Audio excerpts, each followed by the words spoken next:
Hey YouTube, welcome back to Symphoni Skin Beauty. If you're new here, hi, my name is Ruth. I'm an esthetician, a beauty expert, and I help beauty professionals grow profitable, well-branded businesses through mentorship, creative direction, and real strategy.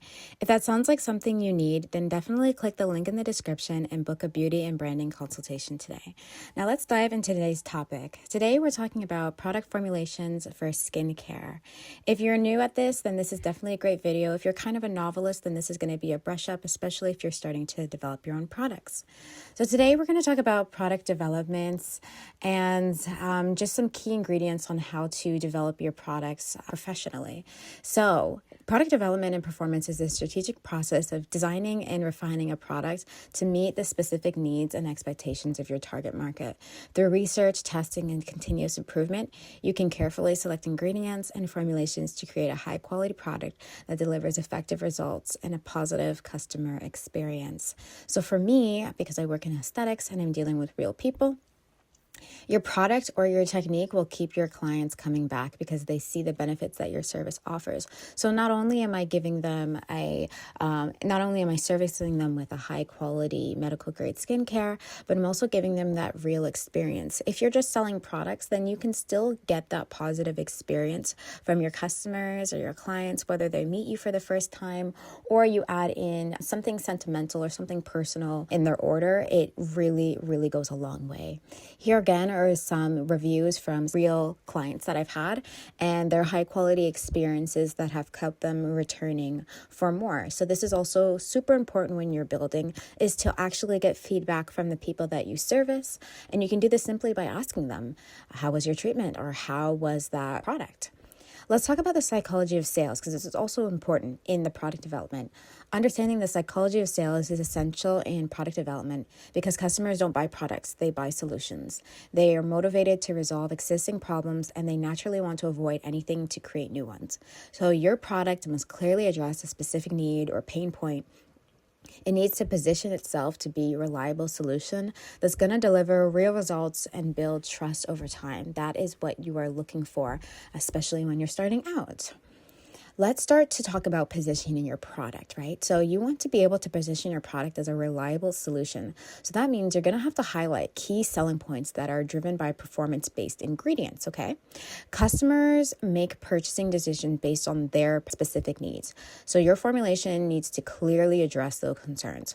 For example, individuals with dry skin or severely cracked skin are going to benefit from key ingredients like hyaluronic acid, shea butter, aloe vera, urea, vitamin E, and featuring them in these ingredients as a core selling product is going to increase the likelihood of that customer experiencing those conditions, have a benefit on the conditions that they have, if that makes sense. To truly understand what product performance is, you have to also understand how products are formulated and the categories that they're going to fall into, categories that ingredients fall under.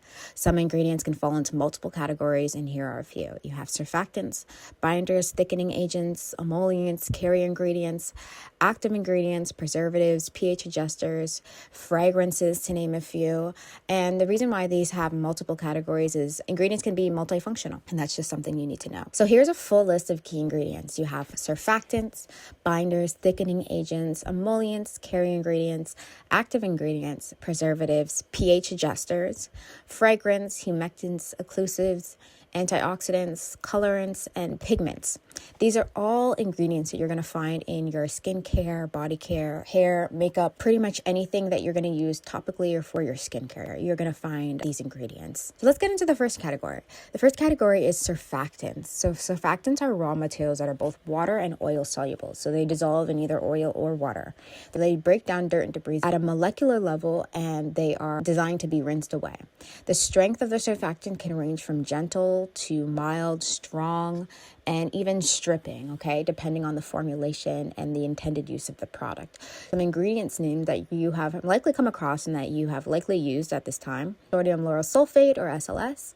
You have sodium lauryl sulfate, SLES. You have cocoa glucoside, which is a derivative from coconut. You have decloglucoside, lauroglucoside. So these are some things that you're going to find that you would like to develop your product with. You also have binders, or I like to call them thickening agents. So thickeners are used in various cosmetic products.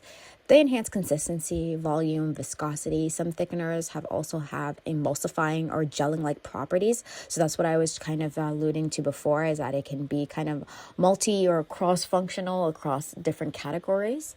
But for these thickening agents, they're able to retain water on the skin and act as moisturizers.